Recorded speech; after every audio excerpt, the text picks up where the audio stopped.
It's the Kyle Hyman Show on Redeemer Radio. This is Kyle Hyman, and joining us is the board president for the St. Joe County Right to Life, Tom McGill. Thanks for being here, Tom. Thank you, Kyle, for having me. Yeah, last time we talked about the abortion clinic that was trying to open up in South Bend. It lost its appeal to get a license, but since then, it's opened anyway. So I was hoping you could explain to us how that happened. Well, essentially, the clinic Whole Woman's Health Alliance applied for a license here about 2 years ago. In fact, I think it was about exactly 2 years ago.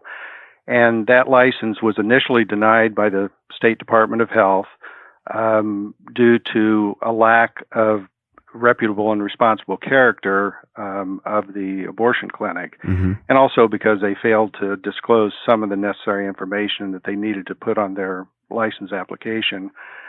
So Whole Woman's Health appealed that decision, and that involved a two-step process through the Indiana State Department of Health. They actually won the first step of that process, which involved a hearing before one judge. The health department then appealed to go to the second step, and the health department won that step. So that, again, they were back to where they were denied the license. So Whole Woman's Health then filed a suit in federal court asking for a preliminary injunction that would allow them to open the clinic without the need for a state-issued license, which is pretty unheard of and pretty aggressive as far as states' rights, to regulate facilities in their state. So, well, not to mention the safety of the women if it's not going through the proper channels. Right, exactly. I mean, that's what licensing is really all about, is ensuring that it's a safe place and that whatever they do there, that it's done properly and that no harm is going to come from it. Although, of course, we all know that any abortion clinic involves harm. So, right. So we have to look at that too. So basically they filed this appeal, and the federal district court judge in Indianapolis agreed with their appeal and allowed them to open without a license.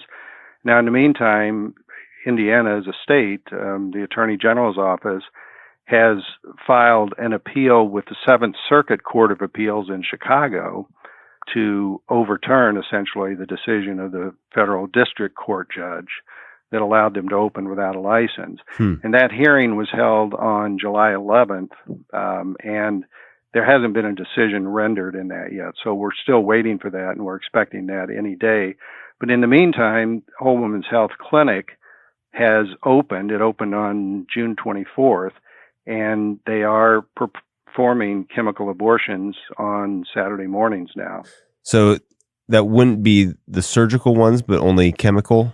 Only chemical, yes. Okay. That's all they ask for in their license application.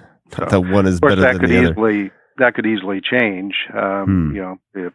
If they are issued a permanent license, they could later come back and say, now we'd like to do surgical abortions, and that could happen too. But what a lot of people don't realize is that a chemical abortion can really be more dangerous than a surgical abortion. Certainly, both are equally dangerous to the unborn child. Right. But the chemical abortions can cause sometimes more complications, we believe. And women don't realize that, and they go in thinking it's just a simple process. I take a couple of pills, and my pregnancy is gone, and I'm done. And it's not that simple. So what is the basic argument that they used to say that they could bypass the normal way of getting the licensure and open? Where they're basically attacking the laws. This is what Whole Woman's Health is known for. They gain standing in a state, and then their real agenda is to attack the laws in that state to eliminate all the restrictions on abortion so that abortions can be done for any reason at any stage throughout the country. That's basically their goal. So their approach to all of this is that, of course, it's unconstitutional. some of the restrictions on abortion. And Indiana does have some of the tightest restrictions on abortion in the country, which is a good thing. Mm-hmm. But their claim is that a lot of these restrictions and laws are unconstitutional. And, one thing I've found, I'm not an attorney, don't have any experience in law, but I'm surprised as I attend these hearings. It's obvious from the beginning of the hearings how, what the outcome is going to be. Because all you have to do is find a judge who believes that abortion is okay, and you're probably going to get a positive outcome with the hearing. Constitutionality is something that seems to me, again, as somebody who's not involved in the law, constitutionality is something that you can always find a justification for. And I think that's what's happening here. So were you at the hearings for this upcoming ruling that hasn't come out yet? And yes, do you have a sense of where things are heading or where things are leaning? I hate to say, on the one hand, I say it's obvious at the beginning, but on the other hand, I know that all things are possible with God, and there are a lot of people praying. There are a lot of people working to turn this around. Based on the hearing itself, I would have to say we're probably not going to get a good outcome. Okay. But again, I don't rule anything out because I think anything is possible. And as long as people keep praying and, putting pressure on the right people and so on, that we can make anything happen if we just work hard enough at it. So besides prayer, is there something that we can do? Is there letters to be written, petitions to be signed? Would any of that do any good, do we think? I mean, anytime, there are always petitions available. I think there's one available on our website. In fact, I'm not sure about that, so don't hold me to that, but I think there is one. So anytime we have petitions and we send them to legislatures and certain people, of course, judges are not supposed to be impacted by that, and, Sure. and we don't send in petitions to them. But I think any kind of general outcry from the public is helpful, whether it's a peaceful protest or whether it's writing letters to the editor of the newspaper, or whether it's just speaking out in general to friends, family members at events, any opportunity people get. I think that's all very helpful. Other than that, right now, it's really just a matter of wait and see. And that's why I think prayer is so important at this point. Well, on the flip side of the coin, can you talk about some of the resources, the legitimate resources for women that might be in a crisis pregnancy situation that are available to people in the Michiana area? Well, I think the most significant resource we have here, let me start out by talking about a website that we have here called, I don't know if you've heard of this, it's called Her Michiana. Yes. And it's Her Michiana is a website that lists numerous resources for women to go to and families to go to for whatever kind of needs they have. And it's, of course, particularly targeted to women who are in crisis pregnancies, because women in crisis pregnancy have a lot of different and unique reasons for considering abortion. So we want to make sure they have access to some type of resource no matter what issue they're facing. And I think in this community, and especially in this community for its size even, I think we have more resources here than most communities of comparable size. So this website allows a woman to go to it, see a very large list of potential resources that might be able to help her. That said, the other resource that also can offer referrals to all of these different places, of course, is the Women's Care Center. And, that's what we try to get any woman in a crisis pregnancy to go to the Women's Care Center, not to the abortion clinic, because they're going to help her in any way they can. And if they don't provide that service, then they do have referrals to these services that you can also find on the website, hermichiana.com. So there's plenty of resources here.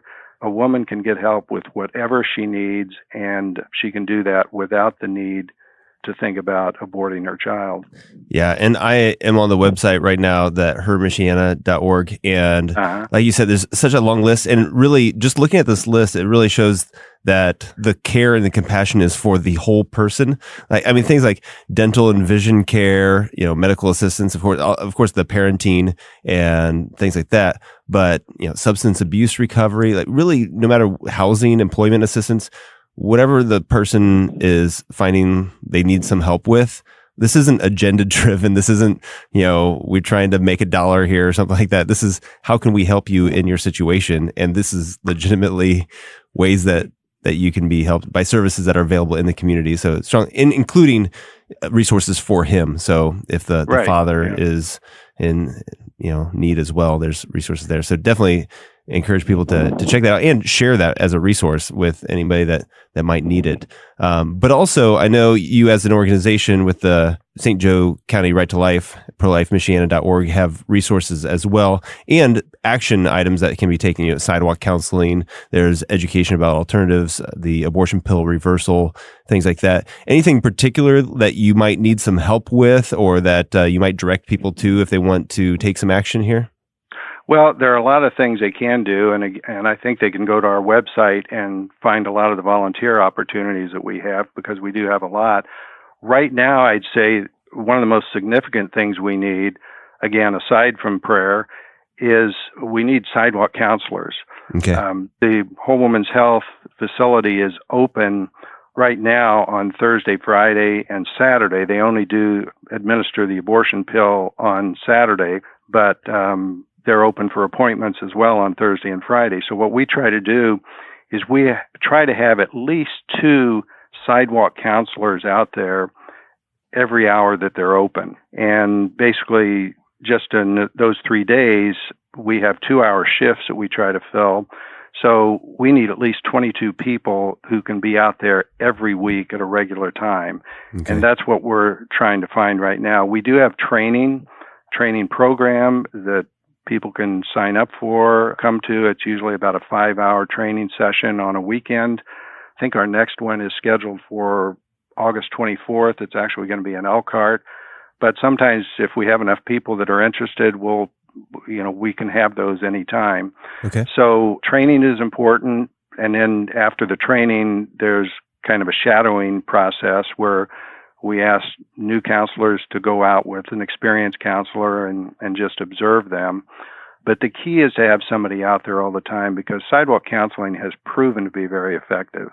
Not only sidewalk counseling, but also people praying at the clinic who aren't necessarily reaching out directly to women, but just having people out there praying has been shown sometimes to turn people around, and turn many people around who are coming there for appointments. They see all these people out there praying for them, and they decide not to go in.